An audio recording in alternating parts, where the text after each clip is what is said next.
Okay, here we go. Today we're talking about what truly shallows the golf club in the golf swing. Let's dive.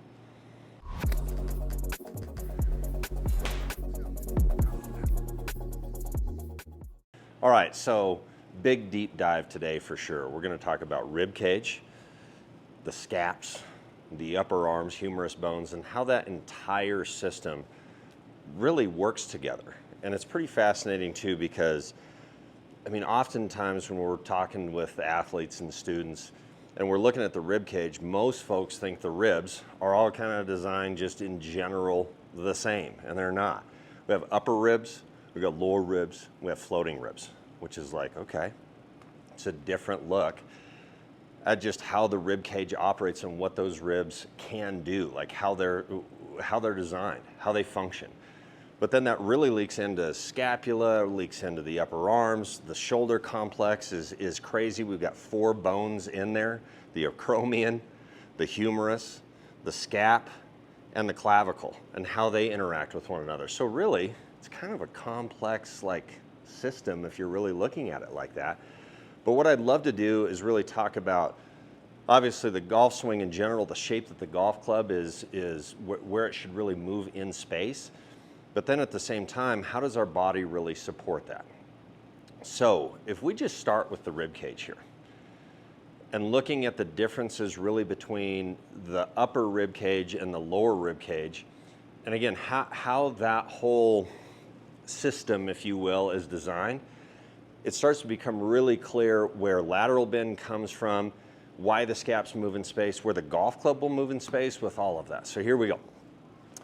So the upper ribs are fascinating, and really the upper ribs, they're kind of hard to really identify because they're inside of us right underneath the clavicle and in through the armpit. So it's tough to actually feel those ribs. The pecs cover them up. So it's difficult in some ways to really identify and see what that upper rib cage really is doing throughout the entirety of the golf swing. When we think of the rib cage, most of the time we're talking about these guys down here. This is the lower rib cage. The lower rib cage really is, it's structuring, they're fixed in space, those ribs. And so when we look at them, really there's no leeway when it comes to movement in those ribs and where they're moving in space. The movement and the mobility is higher up in the upper rib cage, and how it's designed is fascinating because it's designed like an accordion. So if the right ribs all clump together and get closer, these ribs spread apart and move away from one another. So when we're looking at that, what we can do is we can start to move the rib cage in this manner where we start to see up almost in the shoulder level. We can start to see this play where these rib cage, the right rib cage might expand, these ribs clunk together, and then I can bounce into an opposing movement where these ribs are starting to work apart from one another. Well, why is that important? Well, if we're looking at that, especially from a posterior view, if I go lead ribs start to clunk together and the right ribs start to spread apart from one another, what does that do to the spine? Now I get lateral bend in between my scaps, in my T-spine, for me as a right-handed player, into my lead side. So I have lateral bend or left bend right here. Then I could bounce, into right bend. So it's interesting because when we look at lateral flexion or lateral bend in the spine, most of the time players think of lateral bend in this manner, whereas I'm showing lateral bend in here. And what's the difference there? Well, one, lateral bend in this manner where I'm really not using the rib cage at all in order to create that lateral bend, we're going to have the lateral bend down in the L-spine. So number one, it's an unhealthy movement. If you do that over and over and over again, your opportunity for injury just goes through the moon. Plus, from an athletic perspective, if I'm doing this business in here, it's really difficult to manage the low point, and it shuts off my ability to rotate the rib cage. Problems for ball striking for multiple different reasons. So looking at lateral bend from the perspective of L-spine, if I move in this manner, you'll see that the center of mass of my rib cage move to my right side, and I'm also in lateral bend towards my right side. If I move in this manner here with my upper rib cage, these upper ribs are starting to work away from one another as the right start to clunk together. You'll see that now the center of mass of my rib cage starts to move into my lead side for me as a right-handed player, but I'm in right lateral bend when I do that. So it's a totally different map for getting into this trail side bend compared to working into trail side bend in this form. Fascinating again, right? So where is that bend coming from? And how am I moving my body, more importantly, my rib cage in space? So from there, if we start to look at like how that leaks into the scaps, so if I'm in here, again, one of our favorite drills is this, we call it the boat drill. So if I'm the hull of a boat, and I've got these oars, and we'll just signify like the shaft over here and the shaft over here is two oars that are right above the water level here. If I start to move in this manner with the upper ribs starting to play, you'll start to see the lateral bends, and you'll also see that I'm working in reverse locomotion. Like when this right oar gets in the water, where am I sending that energy? Moves the energy that way, so my boat would be going that direction. So this little drill in here, notice how when I do this, the pelvis is really quiet and the ribs are the main locomotion for where the oars are moving in space. Now when we look at that from this posterior view, how does that affect the scaps? If we just look at the trail scap, my right scap here, when I'm doing this, you'll see how the scap works down. This is scap depression. Then it'll protract, and I can continue to move it in this way. Again, reverse locomotion, but it's the rib cage, the scaps, and the upper spine that are allowing for that motion to happen. Now, when we're looking at the golf swing, why is that even important at all? Well, when you look at the best players on earth, every single one of them shallows the golf club. Now, let's define shallowing. Shallowing is not this forced movement where I'm trying to just randomly throw the golf club behind me here. What I'm doing is I'm moving the club in space based on what my body's intent is through the hit.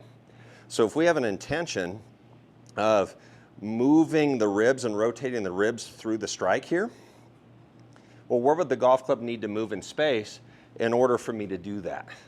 And you'll see this a lot where players get up to the top and coaches or even PGA Tour players talk about the arms lowering here, and then what they want to do is turn once they get into the space. Well, the dynamic of that doesn't actually happen. Okay, if I move the arms down here, what I've got to do now is I need to move into more of a lateral bend here. You'll notice that my rib cage all of a sudden stops turning, okay, and I'll laterally bend to keep the golf club on plane, and the way that I'm going to square the golf club into the strike is now by rotating the arms through the hit. So in essence, the dynamic of this would be arms lowering. This is also shoulder extension. I'm going to move more into a lateral bend type of a move so that now I can go ahead and square the golf club with upper arm and lower arm rotation. Okay, so do you see that on tour? Of course you do. But again, if my intention through the hit is to rotate the rib cage, what I need to do is I need to be able to move the golf club in this manner so that as I'm rotating the ribs, the golf club is in the appropriate shape. So this little boat drill here, where does it look like the golf club is going to move in space when I'm doing that? It's moving behind me. It would shallow relative to my rib cage. So if I'm in here, boom, there's the same boat drill. Doesn't that look very similar in the ribs, in the spine, in the scap? So just sitting here, boom, and moving in this kind of a shape here, this is what we want in that transition so that I've got the golf club deep enough, now I could turn in through the strike. So this is the entire transition, how the rib cage, the spine, the scaps, that leaks into the upper arms, the humerus bones, to move the golf club in space relative to my rib cage. So again, if I want to turn through the hit, what I need to be doing through this transitionary phase, and if we want to look at this more from the P system, P3, is where the lead arm is roughly level to the ground, it'll continue to work up, and then I get back into P5 where the lead arm gets back level to the ground.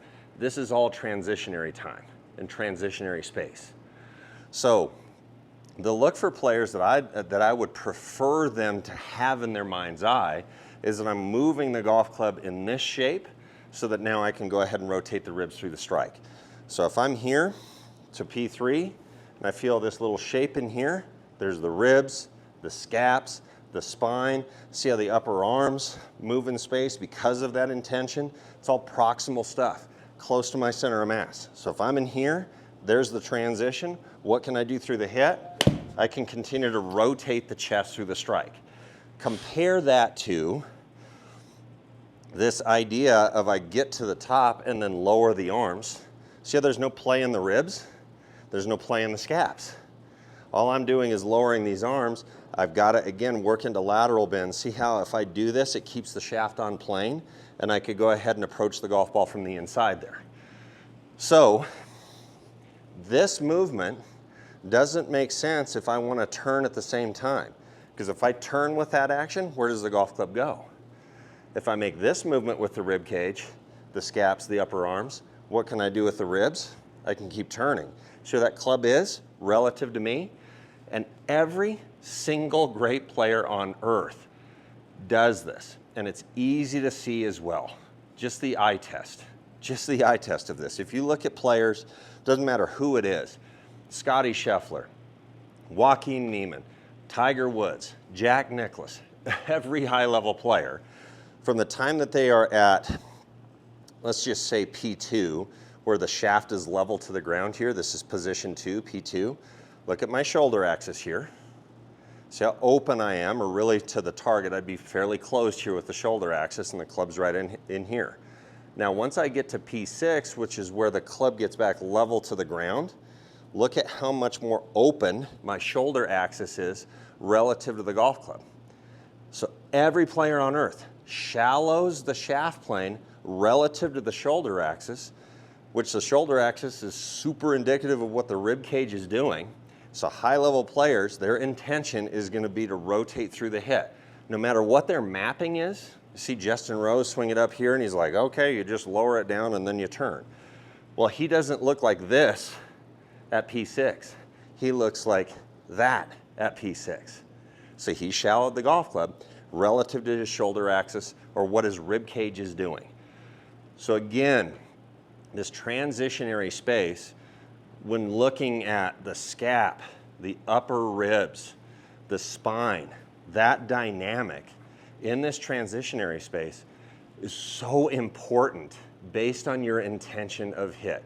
If you want to be able to rotate the chest at all through the strike, but you hear that a lot, almost all high-level players, they'll talk about their intention of, I just want to turn through the strike. No matter if they're going, I want to lower the arms and then turn, or if the intention is to move the golf club as I'm discussing here so that then I can turn, the intent is still the same. But the mapping and the understanding of where this needs to move in space relative to the rib cage is so important if that's going to map out and that dynamic is actually going to happen. So let's put this into practice here. So if we take a look from right down the line here, I'd love players to mess around with just the intention of, from again, P3-ish, how am I moving the golf club in here? And look at the direction of force, like where that golf club is moving. I'm moving it down this rib cage line, but I'm gently turning the rib cage. See how the pelvis is staying underneath me so that I can continue to turn, but I'm still feeling a lot of this same boat drill in here. Boom, okay? So if I pump that a couple of times just dynamically, boom, ribs, that whole boat feel, where's the club moving in space? Once I feel that, I'm in there, and I continue to turn the chest. Once you have a better understanding of that, could make this a little bit more seamless where I'm back here again at roughly P3, and then I'm going in there to go ahead and hit it. But look at the dynamic of the club's shape in space, what I'm doing in this area, in this region in order to move it there, and I'm looking to continue to rotate the chest through the strike. Once I've done that a few times, I can hit these really chilled out shots where in transition, look how long that took. But you can see again, the intention is to turn and rotate the rib cage of my trunk through the hip while organizing the club in that transitionary time. Massively important here. As you get better with that, you just put more energy in through the hip and we're in full swing. But again, biggest importance here. Where do I want the club to move in space relative to my rib cage, especially in transition, so that sets you up for an easy hit where you can continue to rotate. Biggest idea here is the upper rib cage, the scapula, the humerus bones, the upper arms, their dynamic in that space is the most important portion of this video, so that it helps you with the intention of the hip. So please, put this into action, play with it a little bit, comment below, let us know your findings, because I'll be super interested. And those comments also help me with videos that we're going to make in the future so that we help you play better golf and hit great shots. Also, make sure to hit that subscribe button. We're going to start putting out content more and more with the intention, again, to level up your game. Stay tuned, more to come on this. Thanks so much for watching.